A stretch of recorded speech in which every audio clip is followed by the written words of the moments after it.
have Obi Wan Kenobi was requested from Jolly Spartan. Congrats, Jolly Spartan finally did it. Hey, I told you, next wiki read, I was gonna read about Obi Wan, so here we are. It just so happens I did like 5 Reddit videos in sequence, so we never got around to the wiki read. Well, we're finally here. Let's do it. Alright, there we go. You know what? Before we actually even begin on the wiki read, I want to regale you with my experience with Obi Wan. Okay, in my life, because usually I save this stuff for the end, but damn it, I want an audience this time because everyone is passed out by the time we get to the end of these wiki reads. So here we go. I saw the prequel in the theater, which I loved. Revenge of the Sith and all those, you know. Those were really good. And Ewan McGregor absolutely fucking killed it in those movies. Like, look, am I gonna get knives thrown at me if I say Ewan McGregor is the real Obi-Wan and not Alec Guinness? How crazy is that for me to say? Because I know look, they're both Obi-Wan. They're technically both Obi-Wan, alright? Both of them had really cool fighting styles. Look, it's an Obi-Wan read, so I get to nerd out here. Go away. If you're not a nerd, get the fuck out of here. So, they both had really cool fighting styles, right? I feel like older Obi-Wan, you know, when he gets taken down by Vader. By the way, we're reading the Obi-Wan wiki, so there's going to be spoilers. Obviously, we're going through the life of Obi-Wan pretty much. And so, when he gets taken out by Vader, at his own will, obviously, he was very, still in his movement. It's almost like he was better at fighting. Like, his economy of motion with the lightsaber was, almost better when he was older, which does make sense. And I'm saying it's weird because the movie came out before Revenge of the Sith and all the prequels and everything, where you would think movie stunts and choreography and everything would be even better, and it is. The fight scenes in Revenge of the Sith, and I'm thinking of the one with Darth Maul, right? I'm not crazy. Yeah, gets cut in half. The absolutely incredible lightsaber scenes, the fight scenes between Obi-Wan, Qui-Gon Jinn, however you say his name, and Darth Maul, that whole scene, that is an absolutely legendary piece of Star Wars history right there. I feel like it's like a defining fight scene in the whole series, and it might be the best one. I think the fight scene with Qui-Gon Jinn and Obi-Wan and Darth Maul, that's my number one. It has to be, and oh, dude, I'll tell you why it has to be my number one. And yes, I'm talking about better than the Vader and Luke fights, which are still absolutely amazing, obviously, with all the smoke and everything. And the other one, I can't believe I just completely spaced. In Return of the Jedi, when he's going off the diving board and R2 shoots out the lightsaber into the air, does the backflip off the diving board, catches it, cuts the guy in half and escapes, all that. There's so much cool lightsaber shit all throughout Star Wars, and I'm saying it again, the best scene is the Darth Maul Obi-Wan Qui-Gon fight scene, and yes, it's the one where Qui-Gon dies, obviously, duh. The whole thing was so impactful. I saw it in the theater that, here we go, I'm just gonna say it. And of course I got a motorcycle trying to drown me the f*** out, so I'll wait for it here so I can share my story. Okay, yeah, after I saw that fight scene, the threesome fight scene, I got a wild hair up my ass. I must have been 19, 20, and I decided to, with my buddy, do I call him out or not? Yeah, you know what, I'm gonna call him out. Hey, Jake is actually in the comments. Jake is one of my best friends. If you see Jake in the comments and you see me saying really weird shit to him, it's because we grew up together. Don't worry, we say dark shit to each other. Don't worry, Jake is awesome. So, Jake and I choreographed a bow staff lightsaber fight. You're welcome, Jake. We were in his backyard, dude, and I forget, one of us had the lightsaber and one of us had the bow staff, pretending like it was a double lightsaber like Darth Maul.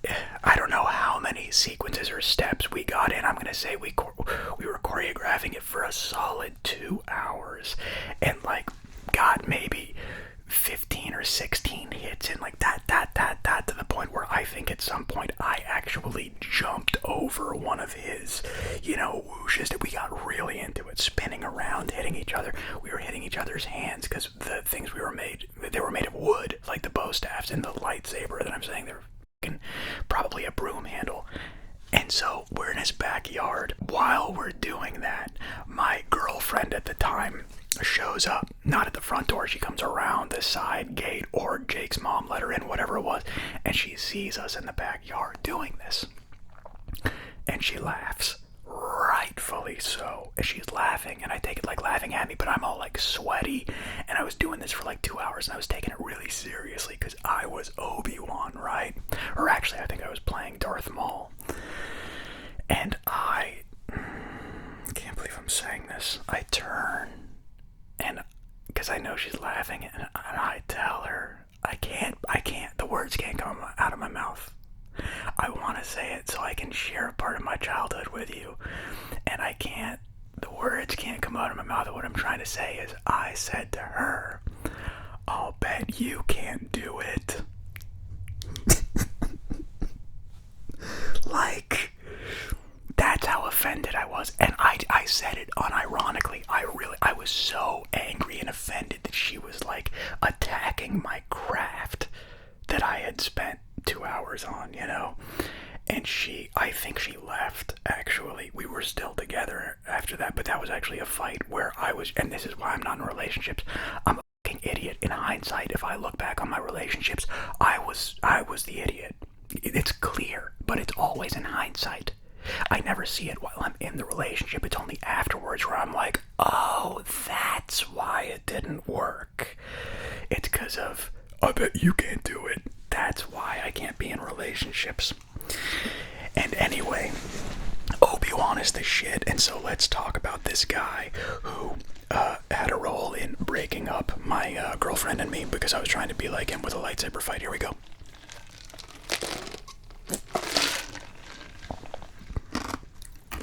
Obi Wan Ben Kenobi is a fictional character in the Star Wars franchise. Within the original trilogy, Obi Wan is a Jedi Master as a supporting character and is portrayed by English actor Alec Guinness. In the later released prequel trilogy, a younger version of the character serves as one of the two main protagonists alongside Anakin Skywalker and is portrayed by Scottish actor Ewan McGregor of Clan McGregor. I put that in, that's not in this. In the original trilogy, he is a mentor to Luke Skywalker, to whom he introduces the ways of the Jedi. After sacrificing himself in a duel against Darth Vader, Obi-Wan guides Luke through the Force in his fight against the Galactic Empire. In the prequel trilogy, set decades earlier, he is initially a Padawan apprentice to Jedi Master Qui-Gon Jinn, and later mentor and friend of Luke's father, Anakin, who falls to the dark side of the Force and becomes Vader. The character briefly appears in the sequel trilogy as a disembodied voice speaking to protagonist Rey. He is frequently featured as a main character in various other Star Wars media. Guinness's performance as Obi-Wan in the original Star Wars 1977 earned him a nomination for the Academy Award for Best Supporting Actor, the only acting nomination for a Star Wars film. McGregor's performance as the character in the prequels received praise as well, considered to be among the highlights of the trilogy. McGregor is set to return as Obi-Wan in a streaming series on Disney Plus, centered on the character that takes place 10 years after Revenge of the Sith and prior to A New Hope, with Hayden Christensen returning as Anakin Skywalker, Darth Vader. No way, dude. Alongside McGregor, right on. Would be good to see that guy again. Guinness won the Saturn Award for Best Supporting Actor for his performance in A New Hope, while McGregor was nominated for the same category 20 years later for his performance in The Phantom Menace. Creation, was it Revenge of the Sith or the Phantom Menace with the epic fight scene? Now I feel like it's the Phantom Menace, damn it.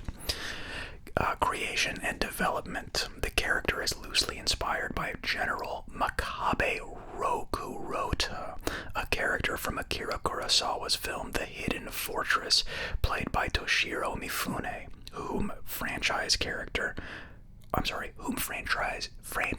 creator George Lucas also considered casting as Obi Wan.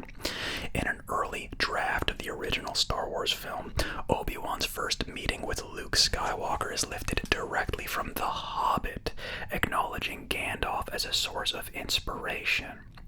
Lucas originally planned for Obi-Wan to live through the original film, but found that the character had nothing to do during the culminating battle sequence. Lucas later reflected that he felt that it would be much more powerful, satisfying, and interesting if Darth Vader were to kill him and he were to go on to a different form. Appearances, starting with the Skywalker saga, the original trilogy from 1977 to 1983. Obi Wan Kenobi is introduced in the original Star Wars film, living as a 57-year-old hermit under the name of Ben Kenobi on the planet Tatooine. Now there's a name I haven't heard in a long time. When Luke Skywalker, Mark Hamill, and C-3PO, Anthony Daniels, travel the desert in search of the lost R2-D2, Kenny Baker, Obi-Wan rescues them from a band of Tusken Raiders. At Obi-Wan's home, the now found R2-D2 plays a recording of Princess Leia, Carrie Fisher, R.I.P., saying that R2-D2 contains the plans for the Galactic Empire's superweapon, the Death Star. Leia asks him to deliver R2-D2 and the plans safely to her home planet of Alderaan in order to help the Rebel Alliance. Obi-Wan reveals to Luke his secret identity and explains that he is a Jedi, a member of an ancient group of Force-sensitive warriors. He explains that the Jedi were hunted down and exterminated by the Empire with help from his former apprentice, Darth Vader, portrayed by David Prowse, voiced by James Earl Jones, the apparent killer of Luke's father.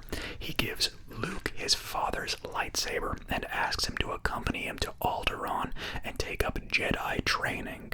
Luke at first declines, but after finding that his Aunt Beru, Shellag Fraser, and Uncle Owen, Phil Brown, have been killed by Imperial super troopers. I just said super troopers, guys. It's stormtroopers. Here we go. Have been killed by Imperial stormtroopers. He decides to go with Obi-Wan to Alderaan and train as a Jedi. At the settlement of Mos Eisley, Obi-Wan uses the Force to trick Imperial troops into letting them through a military checkpoint. Credits will do fine. These are not the droids you're looking for. They enter a local cantina and meet smugglers Han Solo, Harrison Ford, and Chewbacca, Peter Mayhew, also R.I.P. Obi-Wan and Luke make a deal to travel to Alderaan aboard Han's ship, the Millennium Falcon. During the mission, Obi-Wan begins instructing Luke in lightsaber combat. He suddenly feels a great disturbance in the Force, and when the ship comes out of light speed, he and the others find that the Empire has destroyed Alderaan. The Falcon then encounters an Imperial TIE fighter. They chase the TIE fighter to the Death Star and subsequently get caught in the space station's tractor beam. On board the Death Star, Obi-Wan ventures through and disables the tractor beam. Moments later, Vader confronts him, and they engage in a lightsaber duel. Obi-Wan uses the duel to distract Vader as Luke, Leia, Han, and Chewbacca escape to the Falcon. Obi-Wan allows Vader to strike him down, and his body mysteriously vanishes the moment he dies.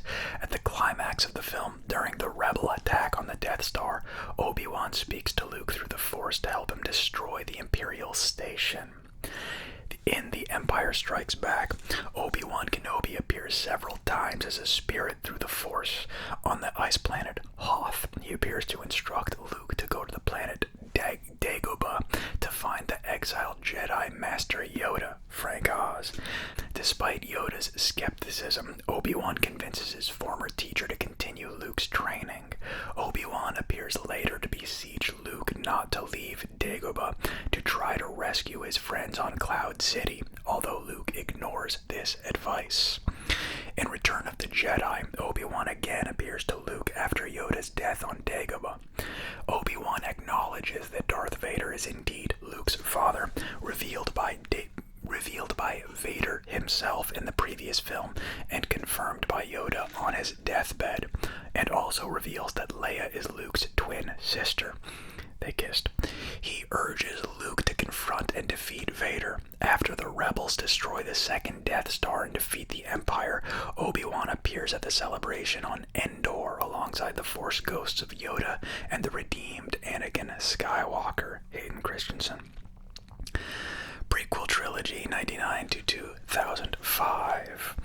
In Star Wars Episode I, The Phantom Menace, set 32 years before A New Hope, a 25-year-old Obi Wan Kenobi appears as the Padawan apprentice of Jedi Master Qui-Gon Jinn, played by Liam Neeson. He accompanies his master in negotiations with the corrupt Trade Federation, which is blockading the planet Naboo with a fleet of spaceships. They fight a swarm of battle droids and stow away on a landing craft en route to Naboo.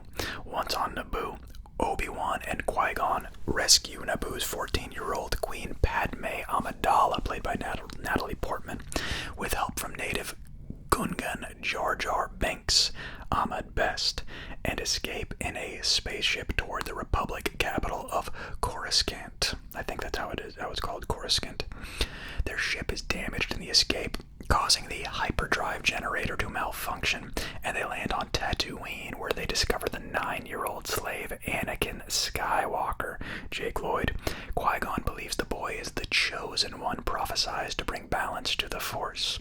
Anakin joins the group as they travel to Coruscant.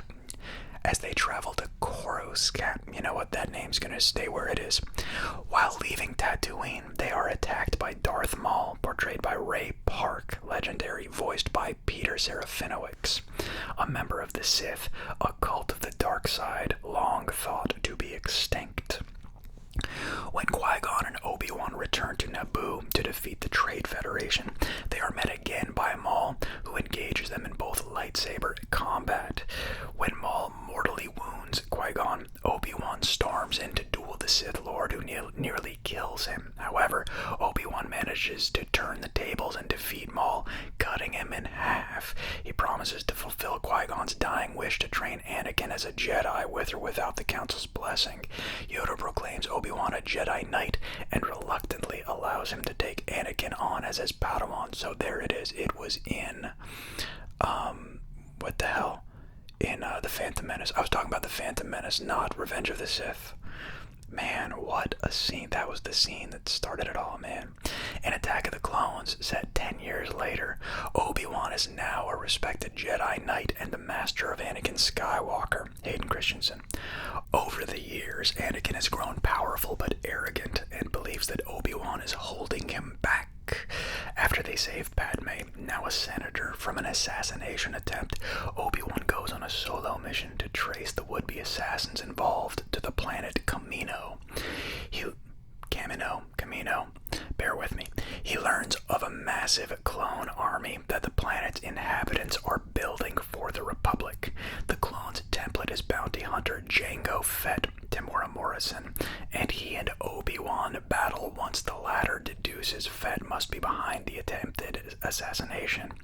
Fett escapes to the planet Geonosis with his clone son Boba, Daniel Logan, unaware that Obi-Wan has pursued them. On Geonosis, Obi-Wan discovers that a conspiracy of star systems bent on revolution from the Republic is led by Jedi-turned-Sith Lord Count Dooku, Christopher Lee, Qui-Gon's old master. After sending a message to Anakin, Obi-Wan is captured, interrogated, and sentenced to death by Dooku. Anakin and Padme arrive with a cadre of Jedi and the clone army just in time to prevent the executions. Obi-Wan and Anakin confront Dooku, but the Sith Lord overpowers them both. Yoda intervenes and saves their lives at the cost of Dooku's escape.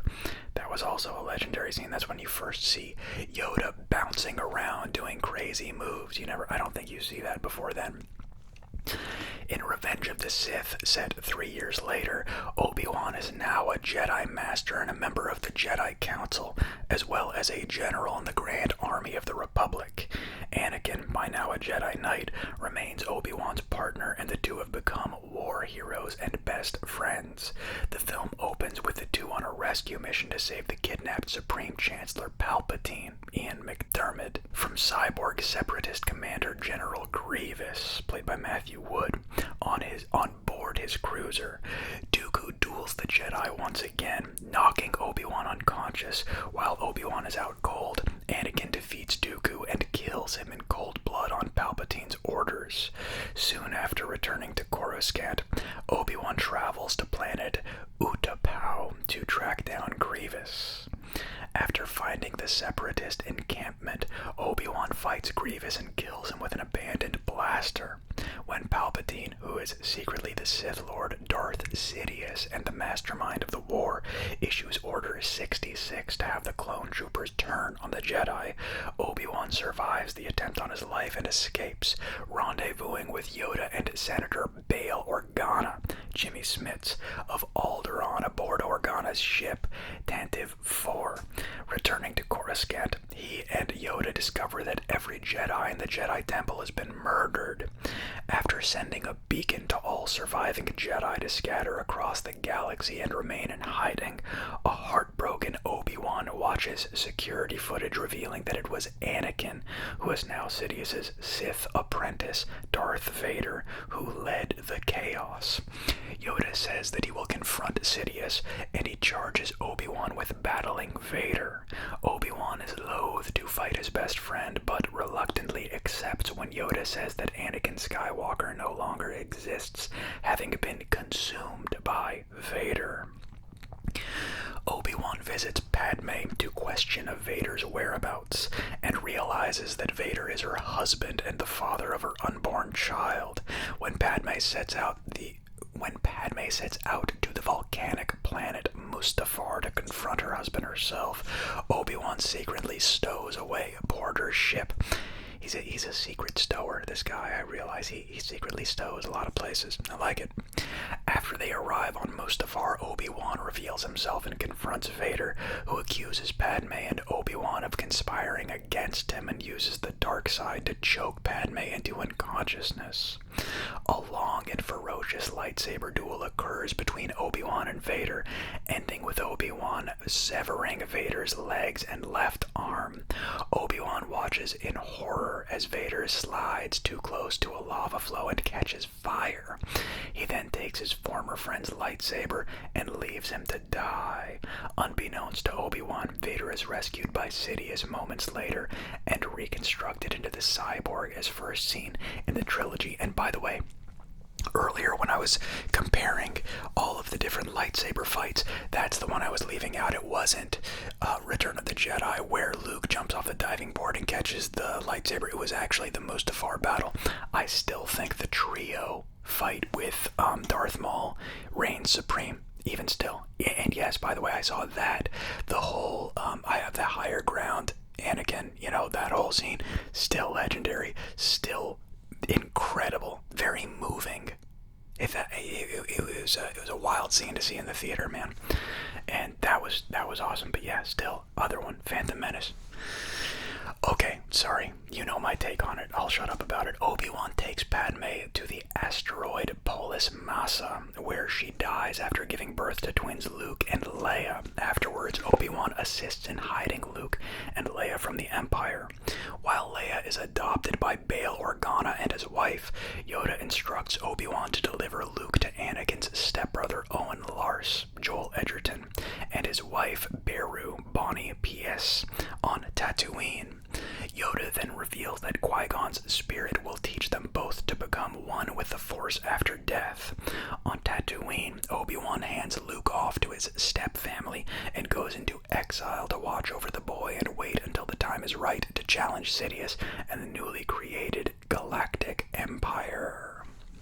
The sequel trilogy, 2015 to 2019. The Force Awakens, set 30 years after Return of the Jedi, the protagonist, Rey, Daisy Ridley, hears Obi-Wan's voice when she touches the lightsaber that previously belonged to Luke.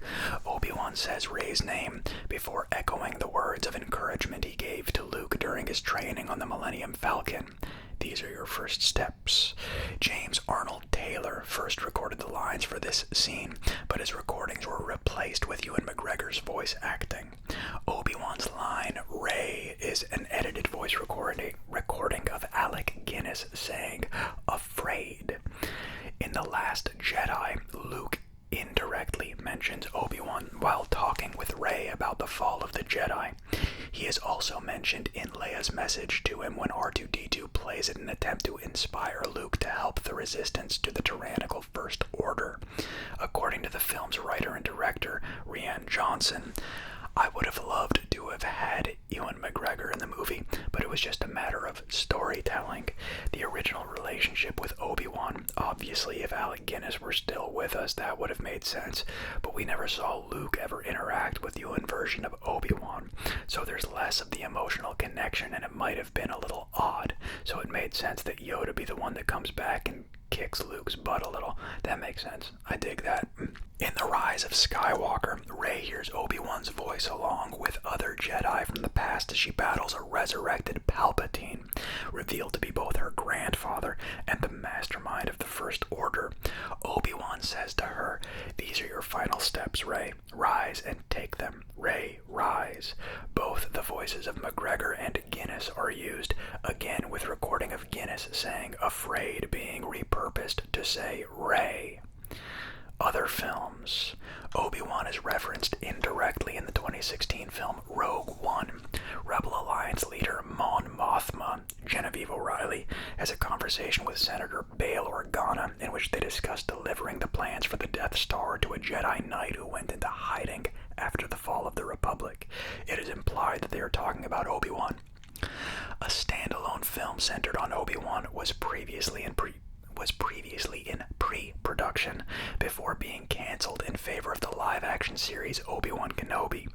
While the project was voted as the most wanted anthology film in a poll by The Hollywood Reporter, it was instead developed as a limited streaming series following the box office disappointment of Solo: A Star Wars Story. The film was to be directed and co-written by Stephen Daldry. According to TMZ, the movie would take place a few years after Revenge of the Sith, featuring marauding Tusken Raiders and an evil warlord who bring Obi-Wan out of hiding to protect Luke. On television, now this is where it loses me a bit. This is going to be new to me because I didn't see any Clone Wars. Alright, I know it's hugely popular though. Television. The Clone Wars. Obi-Wan Kenobi is a main character in the animated micro-series Star Wars Clone Wars and the CGI animated series Star Wars The Clone Wars, voiced by James Arnold Taylor. In both series, Obi-Wan is a general in the Clone Wars, and he and Anakin, voiced in each series respectively by Matt Lucas and Matt Lanter, have many adventures fighting the Separatists. The latter series highlights his numerous confrontations with General Grievous, his adversarial relationship with Dark Jedi Asajj Ventress, voiced by Nika Futterman, his romance with Duchess Satine Kryze, voiced by Anna Graves, and the return of his old enemy Darth Maul. In Rebels. In Star Wars Rebels, set 5 years before A New Hope, Obi-Wan appears as a hologram in the pilot episode Spark of Rebellion. In the Season 3 episode Visions and Voices, protagonist Ezra Bridger, voiced by Taylor Gray, discovers that Obi-Wan is alive on Tatooine.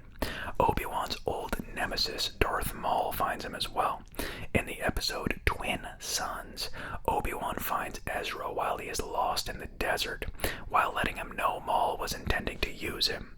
At that moment, Maul attacks him, and Obi-Wan ushers Ezra to retreat. Obi-Wan mortally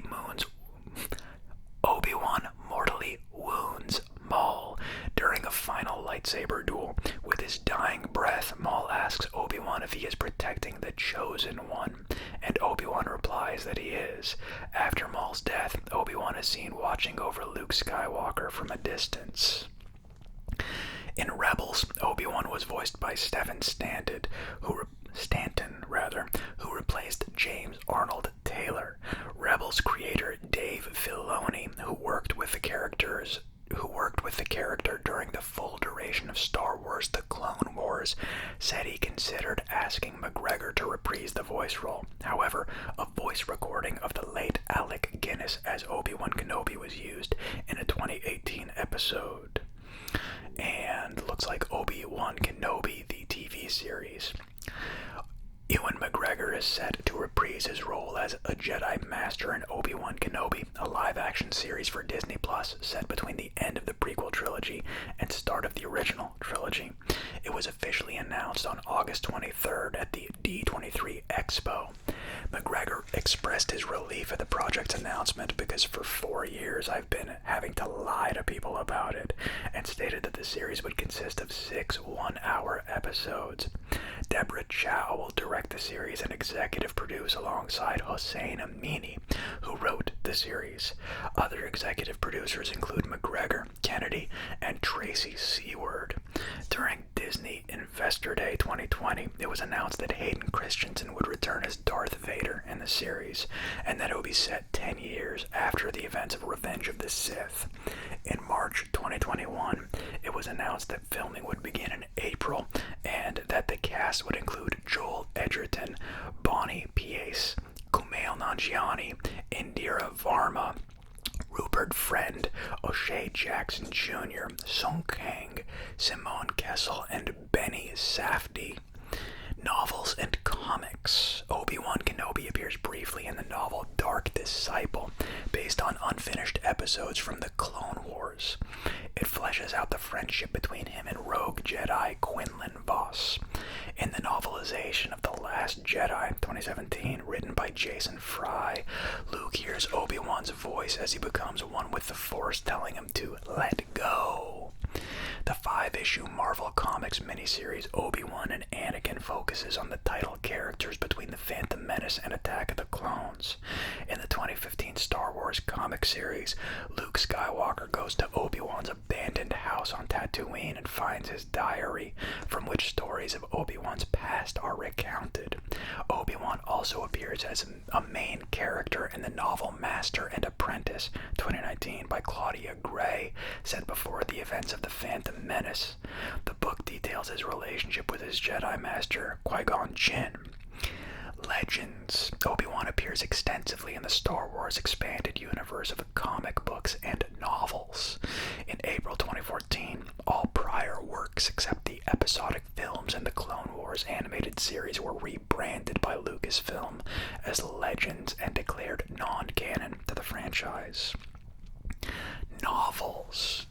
Obi-Wan's life prior to the Phantom Menace is portrayed mostly in Jude Watson's Jedi Apprentice series, which follows his adventures as Qui-Gon's Padawan.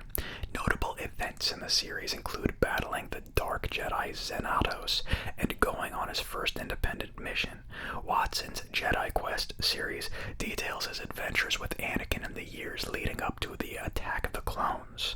Obi-Wan's heroism just before and during the Clone Wars is portrayed in novels such as Outbound, Flight, The Approaching Storm, and the Cestus Deception.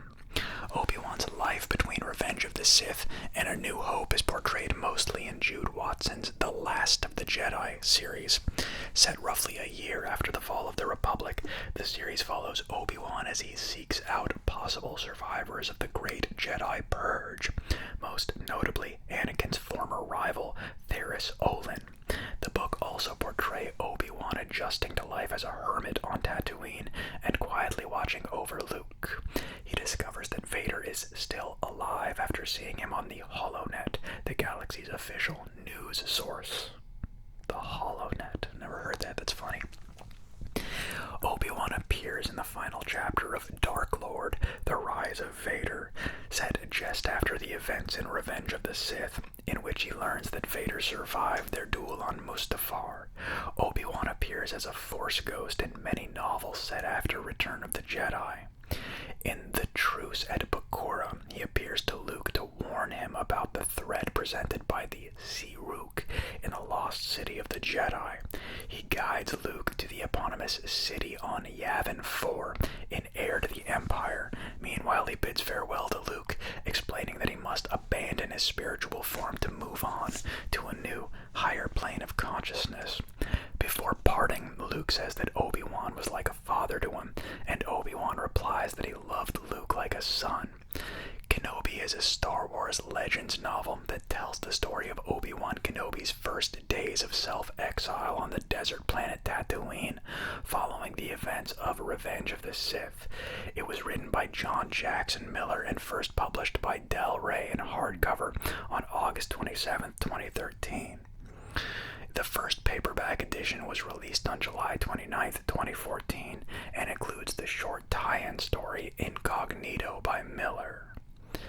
Video games. Obi-Wan Kenobi appears in several video games, including, I'll go ahead and list them, Battlefront 2, Disney Infinity 3.0, Lego Star Wars, the video game, Complete Saga, Part 2 and Part 3, the original trilogy and the Clone Wars, Battlefront, 1, Renegade Squadron, 3, Revenge of the Sith, Star Wars Jedi Fallen Order, Empire at War, Jedi Power Battles, Obi-Wan, Renegade Squadron, The Clone Wars, both Jedi Alliance and Lightsaber, Duels, The Force Unleashed, and Super Star Wars.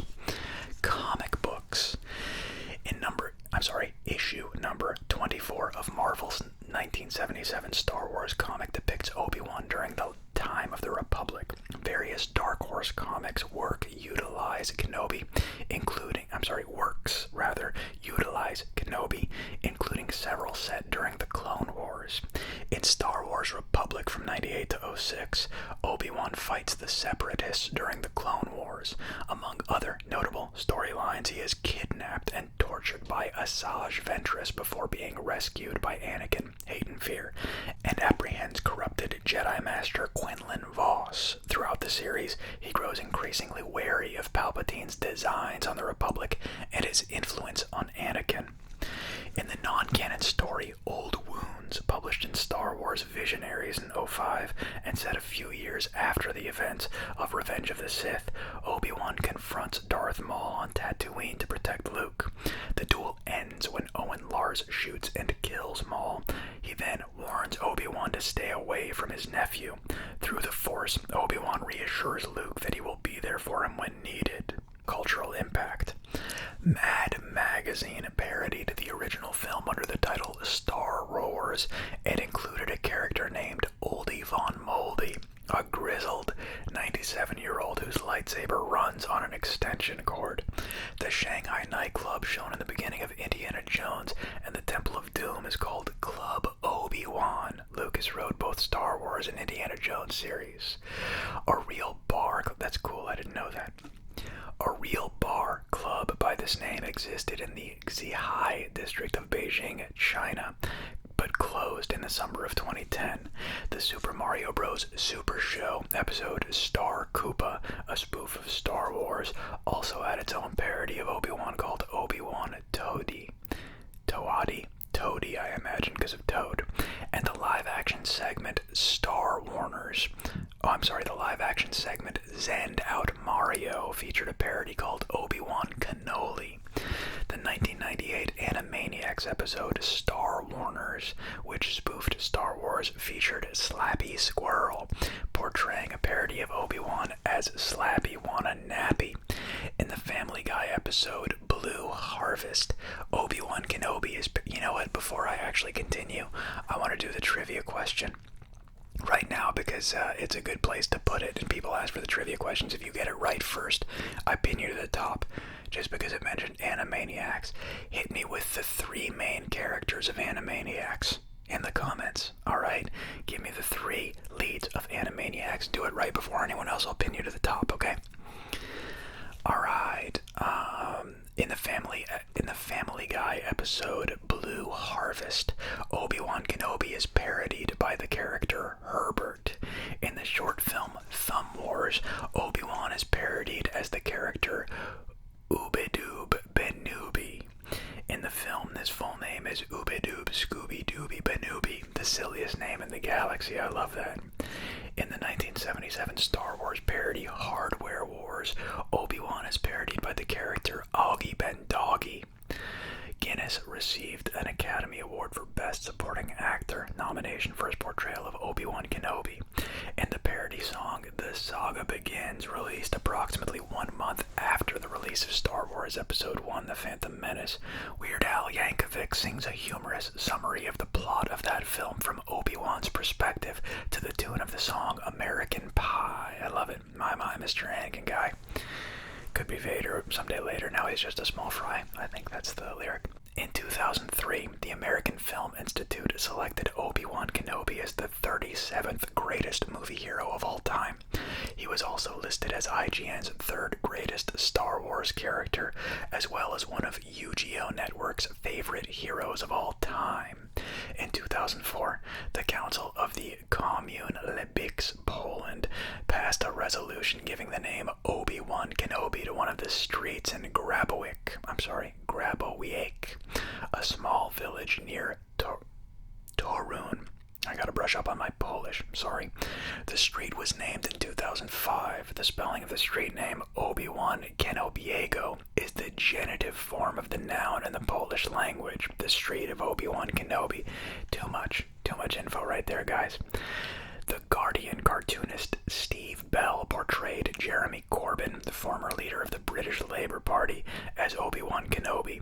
Portraits of Ewan McGregor as Kenobi have been confused for being those of Jesus. I love that. Many fans have called for an official, and you know what's really funny is actually Jolly Spartan, when we were going back and forth about doing this video, referred to Obi-Wan as Space Jesus, which is hilarious. Many fans have called for an official Obi-Wan Kenobi Day, though no action has been made by the Star Wars franchise or the Google Calendar program. Suggested dates include the 5th of February and the 16th of June. Okay. Relationships. Oh, it's got his whole mentorship tree in here, which is very cool. Oh, and then the references. Look at that. We're done. Well, that was a much faster read than I thought it would be.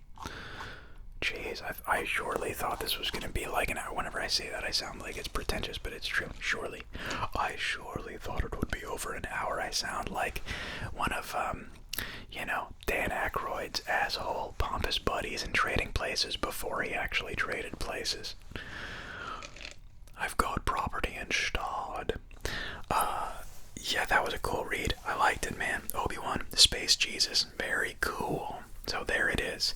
I don't really have anything to say because I said all the stuff I normally say at the end of the video at the beginning of the video because I wanted you guys to hear it. So mission accomplished. All I can really say is, well, hey, may the Force be with you. How about that? Is that cheesy? And I'll also say good night, and I will talk to you in the comments. This was very fun. Let's do another Star Wars based thing. Or maybe Star Trek. I know Star Wars more than I know Star Trek. But maybe I will do maybe a Vader and Anakin read, or or Skywalker. We'll figure it out. What's another cool kind of epic space saga story I could do? Let me know in the comments. We'll talk there. All right. Very fun. Have a good night, guys. May the Force be with you.